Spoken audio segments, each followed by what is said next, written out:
Defensively, Tech statistically doesn't jump off the page. They got some senior leaders, Baskerville in the back end. They've got dudes. So how do you balance? You don't want your guys to feel like, oh my gosh, their pass defense ranks aware. Just look at who they have. Probably is the approach.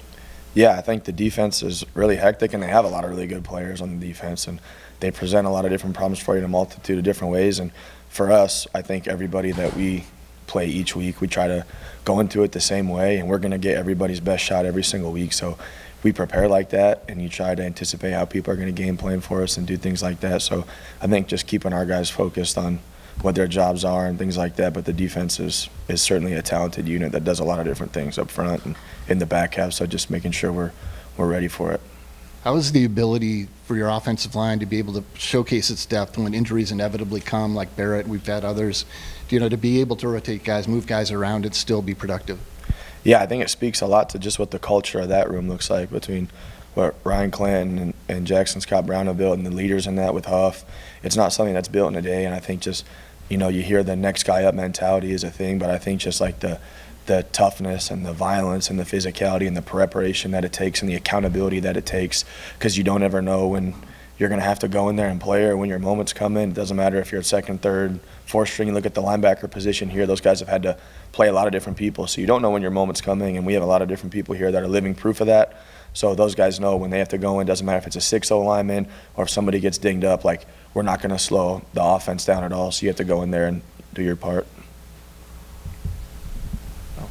Obviously, having the second bye week is such a crucial part in the season with the remaining 5 games. What has it kind of been like for your offense to kind of evaluate what you've done so far and then obviously prepare for what's coming up next? Yeah, I think the self-scout piece has been huge for us to just see like what our tendencies are, back and tight end on the same side, when you're in pistol, when so-and-so's in the game, what's it look like, because you can kind of lose track of that during the season. So it was a good chance for us to look back and see what our tendencies are and to be able to go in a different direction if we need to, or to have a counter off of that. And then I think for us, we've been dinged up in a lot of places, so for us to be able to get healthy as an offense and to be able to come back and be fresh and push the needle, and then it gives you a chance to look around and see what other people are doing good too, and have an extra week to prepare for your opponents and to see what other people are doing well, and maybe there's a new idea or wrinkle here and there that fits us. So it came at a perfect time. Being you mentioned the bye week and guys dinged up going into that with Bramer's situation. How do you use the bye week, and even at wide receiver beyond your top 2 guys, how do you use that to kind of get some others involved or more reps with Rocco to maybe get them ready to go on Saturdays?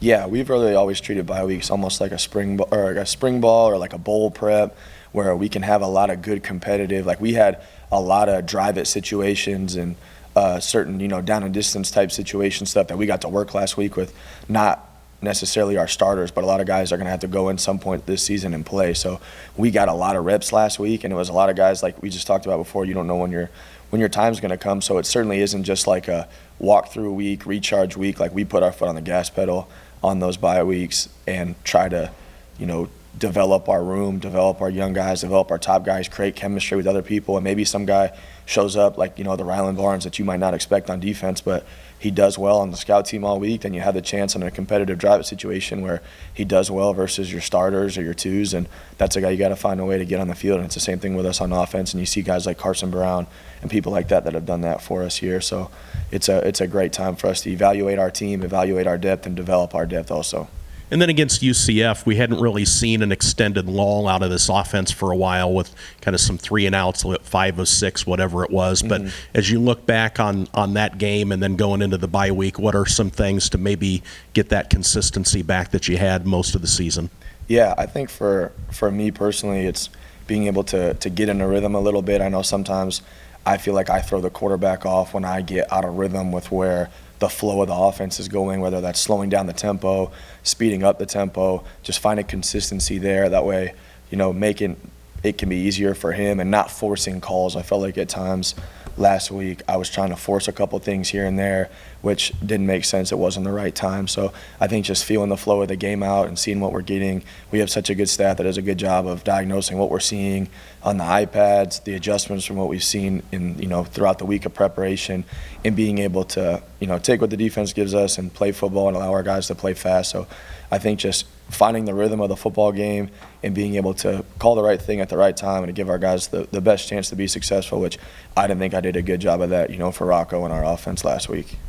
When you look at Texas Tech, they've struggled against the pass. Just what do you see there as far as opportunity?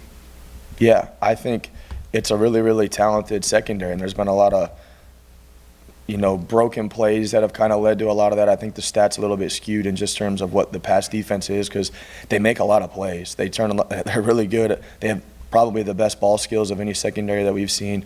They do a great job of tracking the football, pulling the football away, creating turnovers, creating havoc in the secondary. They're a very opportunistic defense, so you have to be very specific on when you're going to push the ball down the field, and you have to make sure you take advantage of it or they'll take advantage of it and take the ball the other way. So I think it's a really talented unit. I know the statistics might not say that necessarily, but I don't get caught up and we don't get caught up in that anyways. We're going to continue to do and push our game plan, and then our guys are going to have to make plays in the secondary versus those guys, and their guys are a really talented group that's going to be a good test for us. So we'll see. From what you've seen from meeting and working with Rocco, what do you say about his football IQ and just the way he prepares?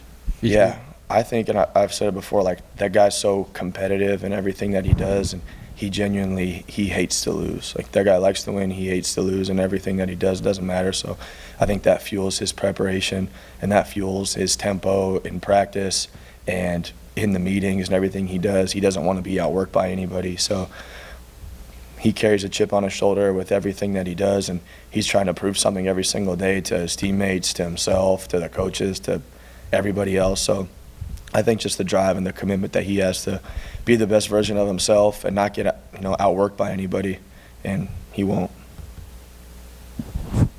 You guys have obviously been here for 9 years. What do you think the importance of you guys maintaining so much roster continuity entering this year was? Because I think you ranked in the top 3 or 5 nationally in returning production.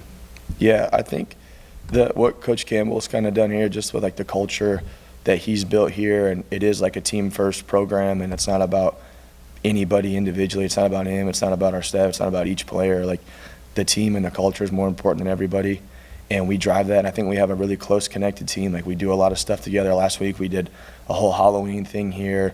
It's a very, very unselfish group. We preach a lot about celebrating other people more than you celebrate yourself, and I think it's allowed us to develop a really good chemistry. And I mean, you guys know as good as I do, there's not a super ton of stuff to just do here in Ames, Iowa, and locally. So you got to go fish and you got to golf with each other and things like that. So it's a perfect storm for, I think, who Coach Campbell is and what our team is. And we have so much fun just being in meetings, at least me speaking for the tight ends and the offense. Like, I love to be in there and do stuff with those guys. And I think it kind of bleeds to our whole team, whether it's our D-line, our O-line. We're always going out to eat and doing stuff like that. So I think more than anything, like our guys just like being around each other. I don't think we have anybody here that's on an individual basis to go out there and just try to do stuff on their own. Like that's just not how it works here, and it hasn't worked like that for anybody here. It doesn't matter if it's Brees Hall or Abu Sama or anybody. It's about the greater whole here.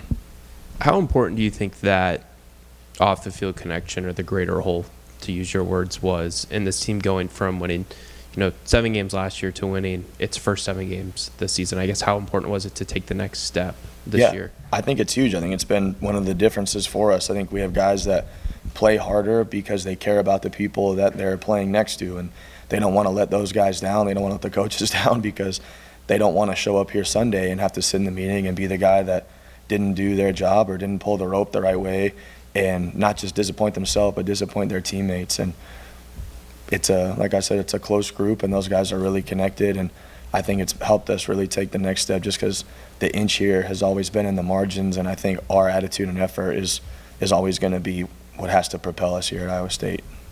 What was the Halloween thing? Yeah, we had a little position group.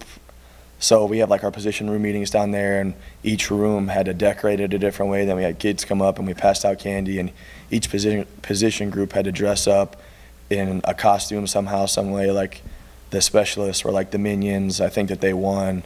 The tight ends, I think, were superheroes, and there was a whole different, each room had something different. So that was good. We had, some Monster Mash and some crazy streamers, all sorts of crazy Halloween stuff. It was cool. Did the head coach or offensive coordinator have to get dressed up? I didn't, but I do like to get down on a good Halloween costume for sure. I didn't dress up then because it was a team thing. I didn't want to steal the show from everybody and just go all out. But I would have had a good costume for sure if I was able to do so. Not for Campbell either. No, I didn't see Campbell dress up like one, but it would have been good too. I'm sure that he's got. I always like asking him what he was always like the football player, so when he was and I was like the Ninja Turtle or something. He was always something cooler than me, something more professional.